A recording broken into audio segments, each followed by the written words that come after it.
We really appreciate it. But yeah. Also, are you guys okay with being recorded? Yeah, good on our side.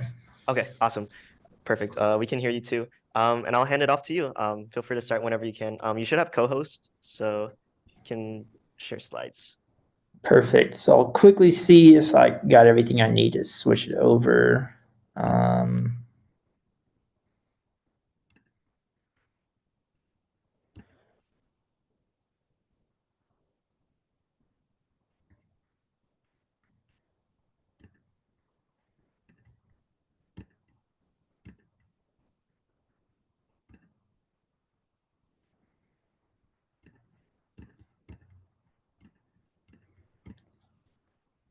and Jacob, let me know if you guys can see my screen yet. Otherwise, the browser, I'm gonna have to change some settings on it. Yeah, I don't see it yet. Zach, do you see it? No, No. Jacob, do you by chance have the slides that you Yes, can I put on very can I quick? can share it, yeah. Yeah, if you can, that'll make it a little bit easier from our side because typically we use Teams, so it's gonna make it weird to reconfigure it on Gotcha. our side. But Okay, appreciate it. sounds good.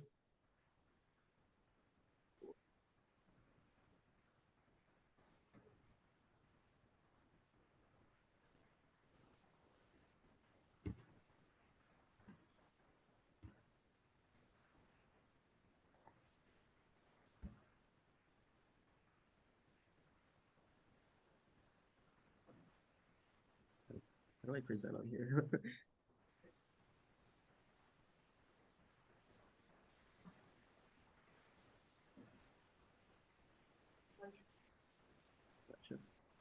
Ah, Yeah, there it there is. you Sweet. go. Thank you. Perfect. Yeah, appreciate you. But you just want to kind of start off by saying, thank you for everyone for letting, Zach and I jump on here and kind of talk to the entire team as well.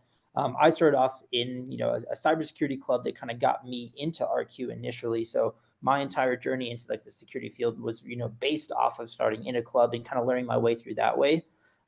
So, always enjoy, jumping on these types of opportunities. So we'll kind of kick things off by introducing ourselves. But my name is Taymon Tariq. I'm one of the incident response managers at ReliaQuest. I've been with the company close to 6 years now, and I've moved into almost every position that you can think of, from like a security analyst to a shift lead to a security architect to now an incident response manager. So, got a good chance to at least give everyone some insight about the different types of roles that are out there in the security field, as well as specifically at RQ. And then I have a counterpart here as well, Zach. I'll let him introduce himself real quick. Yep. Hey, everybody. Name is Zach. I'm the detection developer lead here at ReliaQuest. I've been with the company for a little over 2 years now. Started in detection and worked my way up. We've gone through, the department has gone through a lot of changes. So we started off broken up into 5 teams: application, host, and network, endpoint, and cloud. And then combined the teams. Now we're doing a lot more automation, a lot more scripting. So I've started with the team when I was young and built up and eventually made lead. And now I've got a team of guys that do really great work every day. Sweet. And then you can kind of press next on this a few different times. And then, yeah, we can go through all of this really quickly, but just kind of top level messaging of just who we are. Really just why do we exist is to make security possible. And it's the reason that, Zach and I come into the office every single day, and why we work with the different customers we do is, security is a very complex, tough issue. And what we have to do for every single one of our customers is to make it possible. And we do this by kind of tackling 3 specific things. It's increasing visibility. So anything that's happening in a customer's environment, we want to make sure that they're able to first, see it and log it, decrease the complexity that they're dealing with. So a lot of the customers that we deal with are not just like, US only. They might have operations all over the globe, and they have, not just a couple, 100 different devices. They might be in like the thousands or tens of thousands of different devices. So reducing the types of complexity that they have from an architecture standpoint or from like a detection or response perspective. And then finally, managing risk, which is probably the biggest piece that both of us have, is when things get tough, or you're dealing with something that is like a true attack. How do we help reduce the attack surface for that specifically? And what do we offer? It's a kind of a security operation platform built on an open XDR architecture. It's called Gray Matter. And it's basically something that every single one of our customers has access to. It's not something that's only on the RQ side, but it's a platform that allows a customer to see all the different rules that they'll have in their environment, how their tools are operating from a health level, as well as it allows the analyst team to go ahead and triage incidents and perform any sort of remediation action. So if you can think of like blocking IP or isolating a host or taking down, a portion of the customer's network if they're dealing with ransomware. So a lot of different power and kind of usability from that side. And then we'll go on to the next piece. Sweet. Company mindset, a very kind of important piece of what we have. We never call it a kind of a company culture from our side, but much more of a mindset that we want every individual to kind of encapsulate as they come in. It always starts with everything that we do in the security field is tough. There's no such thing, I'd say, as an easy day. So really, it's just making sure that you have a tough mindset that says when things get tough, you're going to be there. And we have a few different kind of values: accountable, being helpful, focused, and adaptable. And that's every member that we're kind of looking to add to the ReliaQuest family is, that's the thing that we're looking for the most from that piece of it. And then we'll jump over here. A few different locations that we do have. When I first started in the company, we only had our Vegas location, which is where me and Zach are located right now. And then our headquarters were out in Tampa, Florida. And since then, so this was around like January 2018 is when I first started. Since then, we've opened up multiple different offices in Dublin, Salt Lake City, San Francisco, London. Recently, the most newest office was out in Pune as well, which is going to turn into like a full security center as well. And then, when I initially started, it was about 200 employees, and now we're well over the 1,000 mark as well. And a lot of different kind of growth that we've seen along the way, whether it's been funding, whether it's been our evaluation of being over 1 billion, and then the customers that we work with. Well over that 700 number is actually a little bit older now too. It's well over about like the 1,200 mark now as well. So a lot of growth that we've seen in just like a 5-6 year time frame as well. And then we'll jump on to the next one. And now this is where me and Zach can kind of take over and give everyone a little bit of insights about the different types of roles that we have. And these types of roles do kind of replicate out into other security companies as well. So Zach works on the detection piece specifically. So I'll let him cover the 3 different roles that they have on that side. Yep. And I'm going to jump around a little bit here. Start from the beginning of an alert life cycle and how a customer starts, and then work our way over to incident response, which is, kind of like the end of the alert, but also the beginning of the next steps.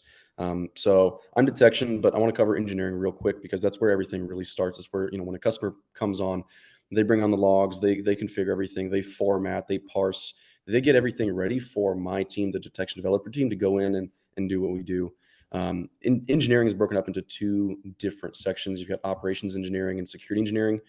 We also have a functional engineering that is a combination of both, more of a senior team. We won't cover that just for sake of time. So ops and second. Operations is going to be more of the break fix. They're going to be doing SIM health, troubleshooting, performance, availability, making sure that if something goes down, they're there to bring it back up so that we don't have a loss of visibility. Security engineering is going to make sure that everything is workable. So think of operations engineering as making sure that everything is running, and then security engineering is making sure everything is running efficiently. So really, it's 2 teams that work as one. Security engineering is going to be focusing on configuration and implementation, parsing, account management, among many, many other things. So when logs come in, they're going to be unparsed. Security engineering goes in and they pull out the values that we need to then go over to detection, which is my team. Detection, once everything is coming in, it's all parsed, it's all configured. Detection jumps in. Detection has 3 teams under it. And again, I'm going to jump a little bit around here from the bottom to the top to start from where does it start and where does it end. Threat management is where everything really starts. They're the ones that are going to be doing the research into new threats, developing rules, developing templates.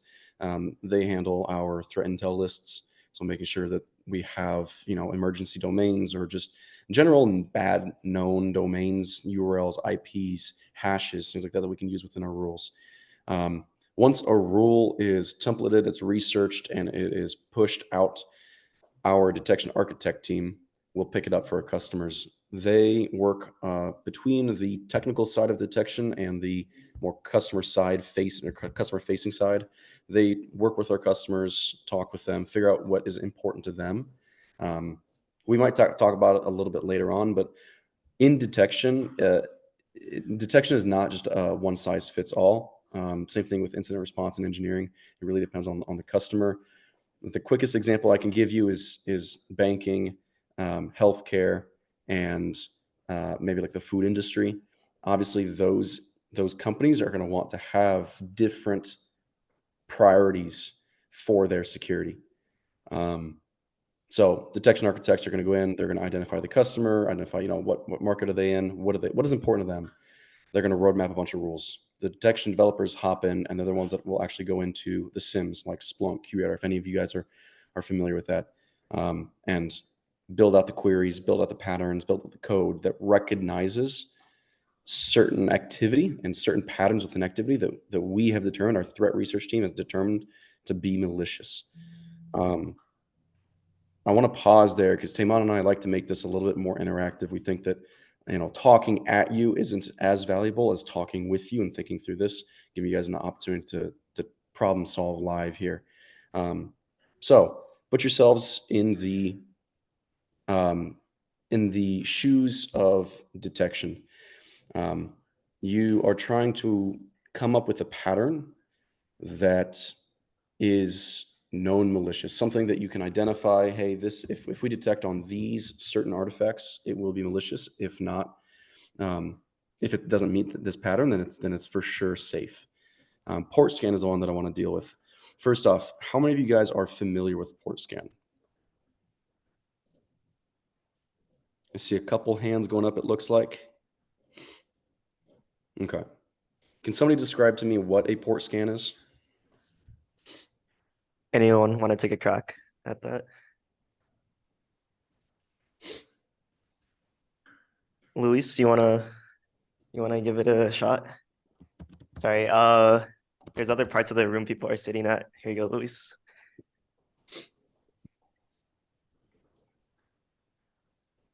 Hello, can you hear me? Yep, I can hear you. So the question was, what is a port scan? If I Yep, heard can you describe correctly? what a port scan is, high level? Yeah, so on a high level, a port scan is basically seeing what ports are open and maybe like the services or like what's running on those ports. Usually through like Nmap or a tool like that. Yep, exactly. So I want to expand on that idea real quick. And this goes to everyone. Groupthink. How would you guys, or what artifacts, what things would you focus on if you were to get logs that would go, hey, if I see this, this is definitely a port scan. There's going to be certain patterns. I'll get you guys started. Give you some hints. The source and dest IP, there's going to be a certain pattern with the source and dest IP. Obviously, the ports, those are being scanned. There's also potentially going to be some sort of threshold or time. I'll start with that. I'm curious what you guys think, those online and those in the room. What are some things that would be indicative of a port scan versus just normal traffic? Anyone have any ideas? No. Simon? Um, like as a like something like increased like what's my word for it? It's like they increased connections over a period of time, like compared to the past. Like suddenly this one computer or port is constantly connecting over and over again, and we're like, oh, that's suspicious. Yeah, no, that's exactly right. If you see, all of a sudden you've got 1,000 ports, the top 1,000 ports, all of a sudden being scanned in under 5 minutes, you're gonna look at that and go, that's probably not normal traffic, right? Like that's probably something somebody's actually trying to do something, and most likely it's a scan. What about the source and dest IPs? I'll give the guys in the room or online a little bit more time. What would we look at for source and dest IP? So we know that, let's say there's 1,000 ports being scanned in under 5 minutes. That's pretty abnormal. What about the source and dest IPs?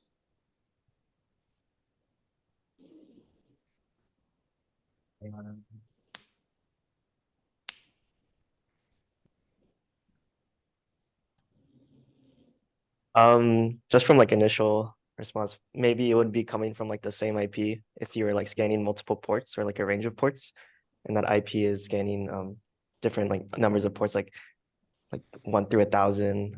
And it's like very, what's the term? What's the term? Linear. Yeah. It's very, yeah. It's scanning like you can see the pattern of that same IP scanning for like incremental values of ports. Yep. No, that's exactly it. Yep. So we'd be looking for one source IP, typically like one dest IP as well, with, hundreds, if not thousands of ports being scanned. Typically it's going to be, a couple hundred being scanned in, let's say, less than 5 minutes. That's not going to be normal traffic. That'll be pretty indicative of something malicious going on. So just a little bit of an insight into what detection specifically would do in terms of the research. This obviously goes much, much deeper. And port scan is a pretty basic one, but you have to always, stay on Twitter, on social media, on the forums, figure out what are the new threats, keep up with the CVEs, understand how would you hack into something, how would you do harm, and then how can you detect it? What are the patterns that differentiate between malicious and non-malicious? Once we alert, we send over our alerts to, in this example, port scan over to Taimon's team, which is incident response. Yep. And then I did see Victor mention in the chat, like if someone is scanning an entire subnet, you'll see an incremental dest IP being scanned. But that's like another way that we kind of utilize our scanning. And that's a different rule that we do have on our side as well. So that's another perfect way to kind of identify it, is the different ports that are being scanned and then utilizing the different IPs that you see as well. And then as Zach mentioned, once something like a port scan triggers from his side, it'll go over to my team to investigate. And this will kind of give an overview of what my team does. So the security analyst role is very much a first line defense. Anytime an alert fires, and it can be anything that you can think of, whether it's a port scan, ransomware, phishing, brute force, my team will go ahead and investigate it. Basically triage everything that's going there and make an actual recommendation to the customer, and then we can perform any sort of remediation action. So whether that means blocking the source IP that was causing the port scan in this example.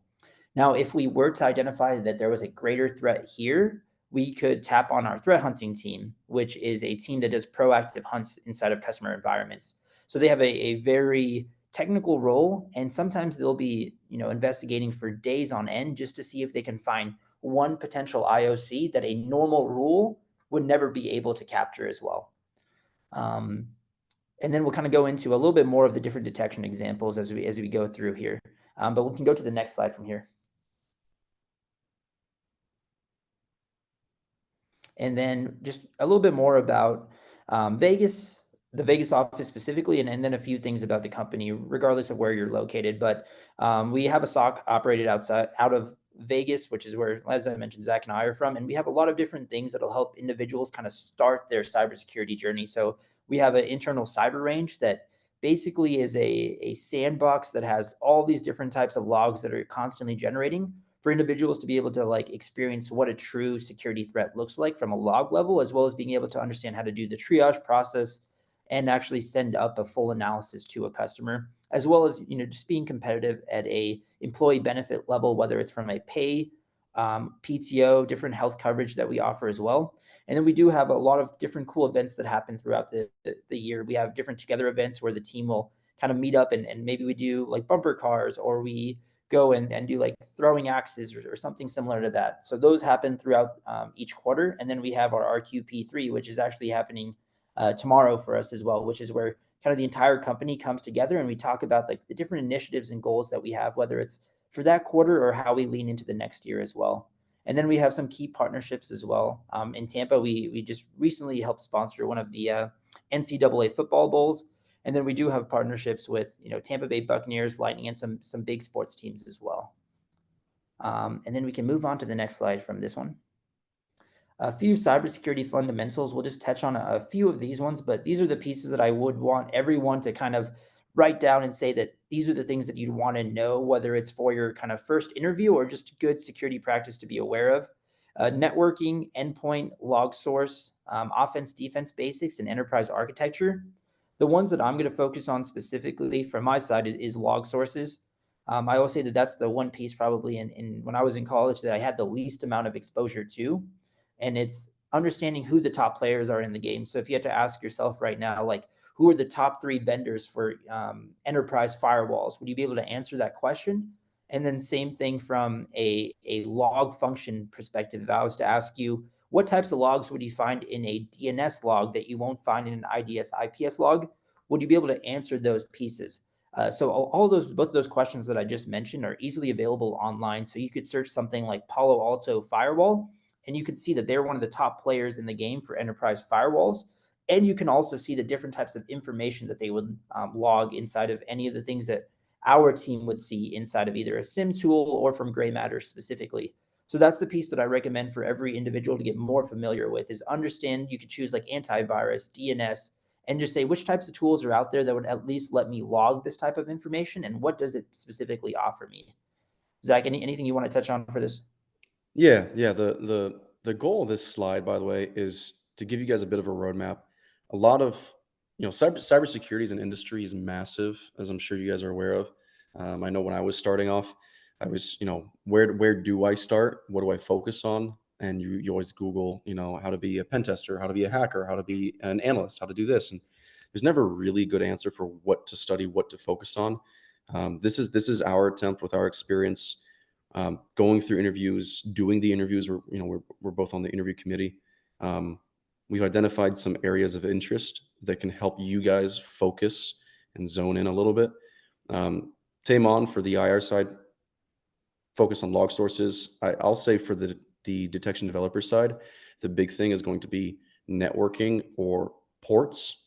And then the other really, really big one is going to be understanding common attack vectors under offense, defense basics. Ports, not just understanding what it is, but yes, even memorizing some of the common ports and their associated protocols. How many of you guys know what port 18443 are? What about 21, 22, 23? Do you know what the SMTP port is? Do you know RDP? Things like that are going to be, yes, you can Google it and you'll be working on a computer, but knowing those off the top of your head make you just that much better. Common attack vectors, understanding that, malware, phishing, and data exfil are the top 3 threats, and understanding what those are, knowing what malware is, the different types of malware, knowing how to remediate a phishing attack. Understanding the threat landscape is going to be massive. If you go into an interview, I guarantee you they're going to see, do you know potentially the layers, the internet layers? Do you know ports off the top of your head? And then can you describe malware? Can you describe different attack vectors and how to mitigate them or, solve for them? So being able to talk about those things specifically is going to be incredibly important, on top of log sources like Tamon talked about. I'll pause here because, like I said, Tamon like this to be a little bit more interactive. And this is a pretty important slide. It gives you guys a roadmap to study and gives you guys a little bit of an in into what a lot of these cybersecurity companies that I'm assuming you guys want to get hired into are going to be looking for. Do you guys have any questions about anything we've gone over about this slide before we move on? Any questions so far in the room?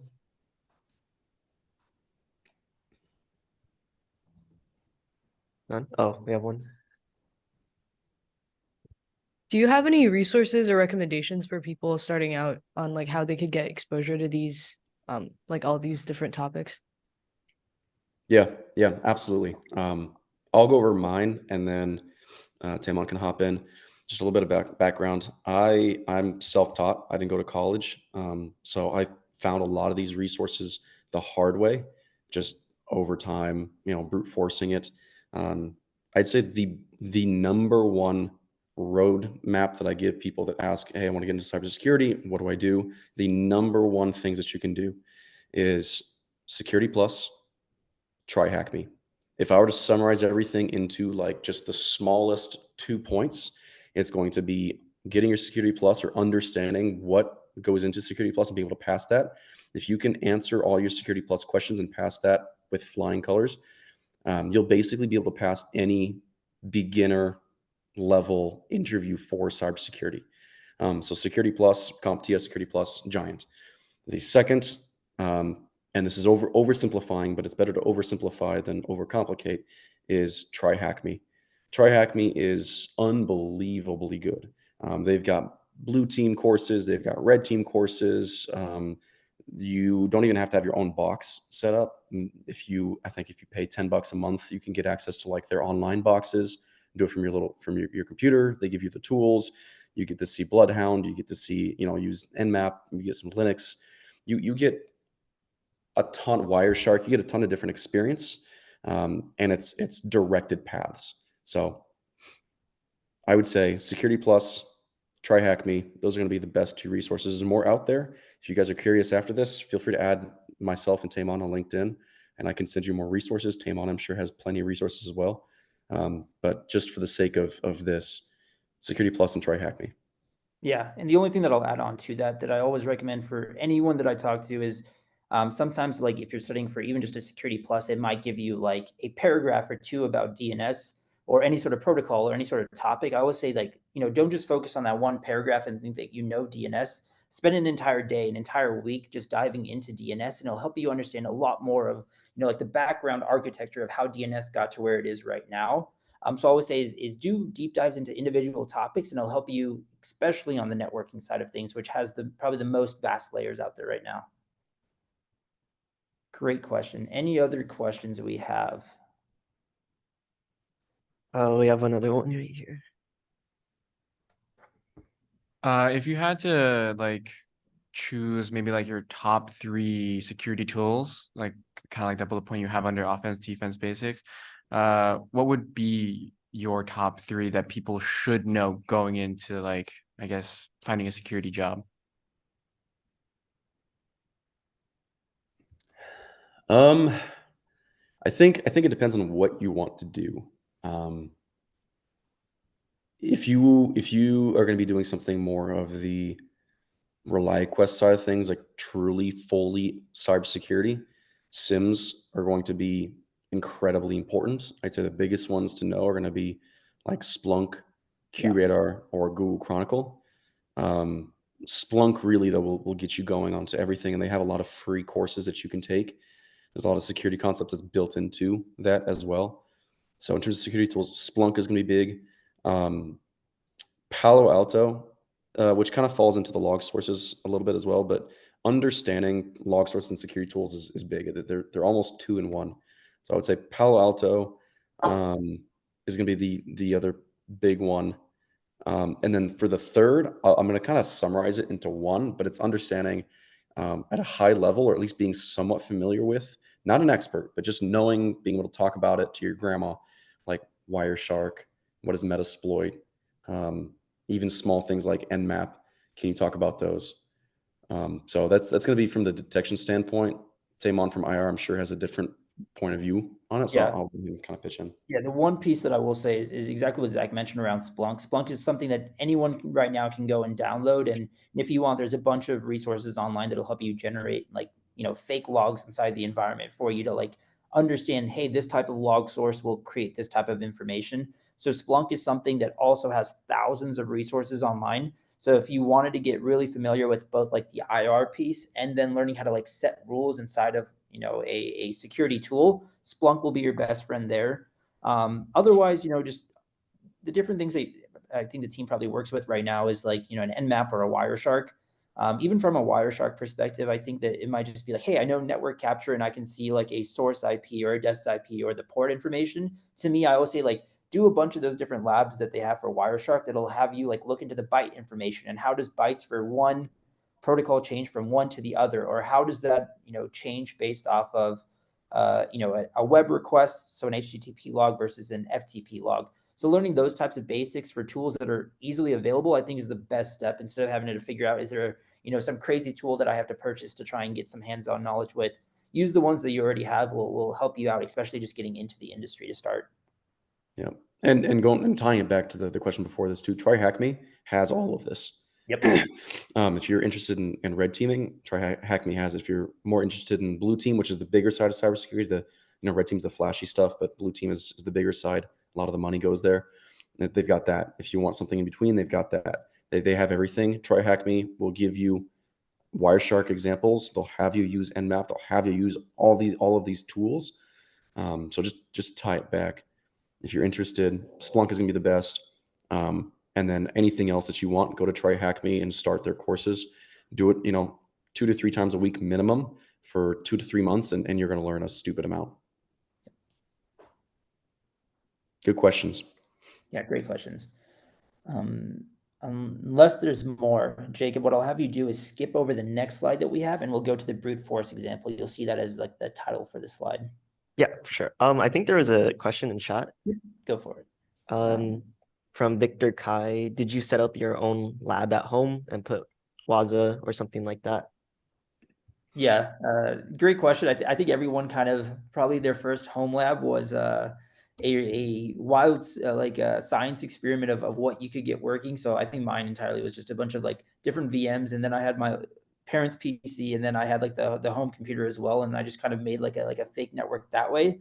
For me, I still say the best thing that you can do is if you make, you know, like maybe 4 different VMs and then download Splunk and have those different packets that are being captured on each one of those go into Splunk. That'll give you the best kind of real architecture that you can work with. And then from there, depending on if you have, you know, Kali or whatever, you can work with the specific tools that operating system will give you. But to me, I will kind of push this right now because I think it's the area that I want everyone to be a little bit more familiar with, is just like the SIM level side of things. So like download Splunk into whatever type of lab environment that you do have, and you know, send logs over that way. And then from there, start building rules, start analyzing the different log components that you have from there. And then, you know, you can get as crazy as you want with the types of things that you are, you know, logging or not logging. Yeah, and I have to give a quick shout out to Damn Vulnerable Web App. That was my bread and butter for a long time. Yeah, just a quick shout out. I'm sure you guys are probably familiar with it, but it's got a lot of great things, a lot of good practicing that you can do in it.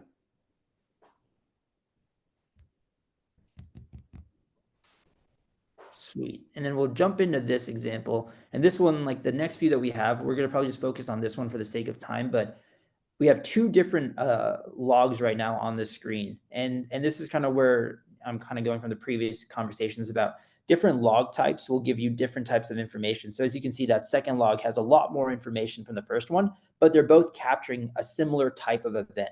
So everyone that's kind of looking at both of these logs right now, you can throw it inside the chat, or if Jacob, you wanted to call on different individuals that have their hands raised, like tell me what you think would be the key artifacts if you're dealing with a remote brute force detection. So you see, you know, one of your accounts that you're working with is getting brute force from a, you know, an IP you're not familiar with. We'll say it's coming out of Dublin, for example. What types of information would you be curious about from this payload? What would you look into further? Cool. Anyone want to take a crack at this? Simon? One thing I would look at is also like the usernames to see if these things are like reoccurring with certain users, because I know some people use spoof accounts. Also like the dates, because like if it's like a repeated thing, or it would be like something that's just new, or something that's happening like constantly. Yep, no, spot on. So username, we can see if only one account is being targeted, but if it's the same IP and it's multiple accounts, it kind of gives us a different idea of what type of attack is being, you know, performed here. And then the second piece around like the actual event time, if you only see one, you know, failed login on Monday and then 2 on Tuesday, you don't think like a brute force is happening here. But if they all happen within, you know, 10 failed attempts inside, you know, 5 seconds, then you have a completely different perspective of what might be happening. So both of those 2 are spot on. Yep, Anyone we got else? Joseph. We have Joseph in chat said user client IP failure reason. Yep, perfect. Client IP, so it's basically going to be the source. So where is the brute force coming from in this scenario? So you can do some sort of like OSINT to figure out, you know, where it's coming from, and then the failure reason, right? So if these said successful login, we wouldn't care about these logs, but because it is actually like a failure reason, they weren't able to either log into Okta, or it was denied by the server. We know that these authentication attempts weren't successful. So it's something that's more important to us is failed logins in this scenario compared to successful logins. There's still a few more. Any other guesses or anything else anyone sees? We did get We all have the one here. Oh, ones. sorry. Yep, go for it. Maybe like the geographical context, if there's like a login from an unusual location, then what that account might be associated with normally. Yep, 100%. So in that second log example, we see it's coming from Texas. And if my entire organization is in Vegas and everyone works in office, if I see a random login from Texas or a failed login from Texas, this is much more suspicious to me because I know I don't have any, operating businesses out of there.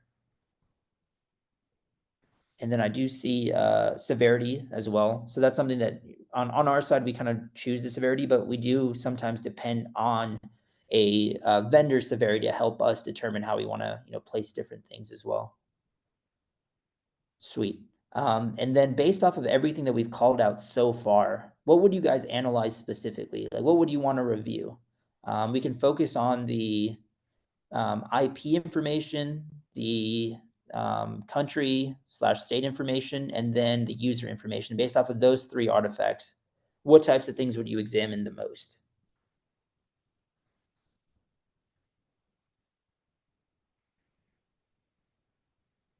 Or what questions would you ask yourself if you were looking at the IP address or the username?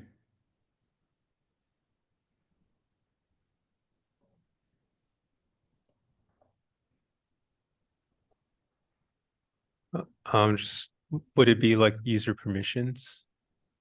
Yep. So for a username, you could see what type of permissions they had, right? If it was an individual account, that's like a normal user account versus an admin account. So 100%. Any other questions just like that you'd ask yourself about this?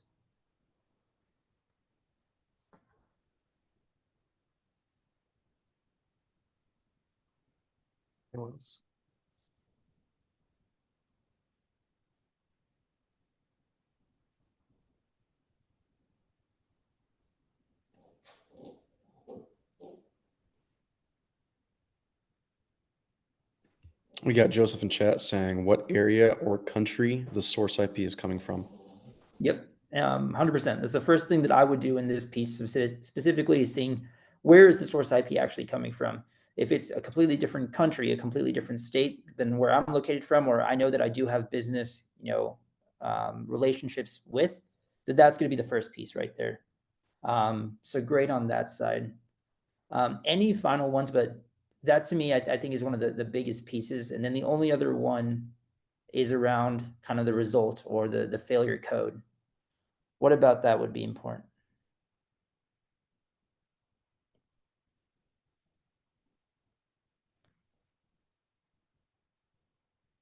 If you see 30 failed logins, what would you be the most worried about next? Well, I guess like if you saw like 30 failed logins and then a success all of a sudden, that would be pretty bad. Yep, exactly. Spot on. So that's my biggest worry now is if I was to do the analysis on this after I figure out where it's coming from, if I see 30 failed logins and that's it, I know that the attacker never actually got into the environment based off of just this piece of information.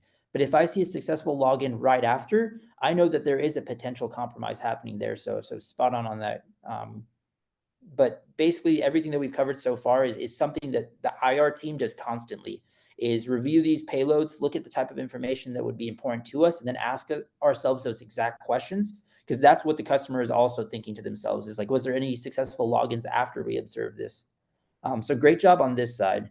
And then Jacob, what I'll have you do is skip a little bit ahead to we can pass this for the sake of time. Right here, preparing for a cybersecurity interview, which I think is everyone's kind of main focus is like, how do I kind of break into a career in cybersecurity? The three things that I'll mention from my side though is passionate about the field. So you're continuously trying to learn and you're staying up to date on cyber news. That type of information to me is, it comes across in an interview. You can tell who's truly passionate versus someone who might just be like, just doing it because they see it as a good opportunity for themselves. But those who are constantly challenging themselves, learning, it comes across in an interview and it's very easy to tell from our side. Able to communicate well. So everything that we do is in a team-based setting, no matter where you go. And then apply knowledge. So not just like knowing things from a textbook level, but actually doing like hands-on labs. So like, Hack the Box, for example, as we mentioned a few times, and just doing their own types of labs that force them to actually be, much more involved compared to just giving us maybe a textbook definition of how something works. And then we do have a few kind of recommendations from like entry-level certs that you can focus on, online resources, and then always like the SANS Institute has some great like training articles, newsletters, and like podcasts as well.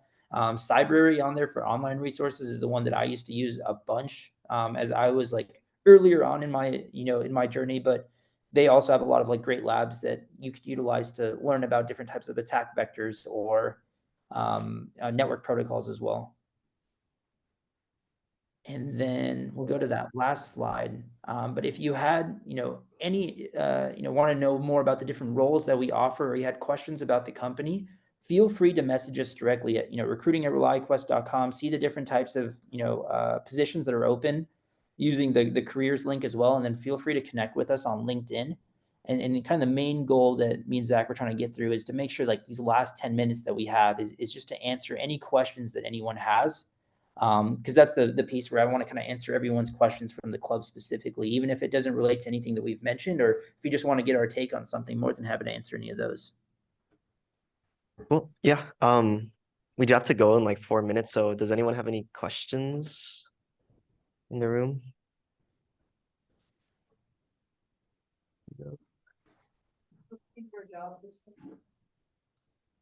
Yeah, that's crazy.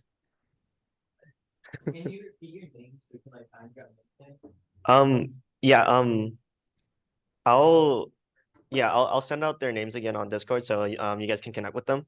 And also ask them questions if you have any. But yeah, I'll end the meeting here.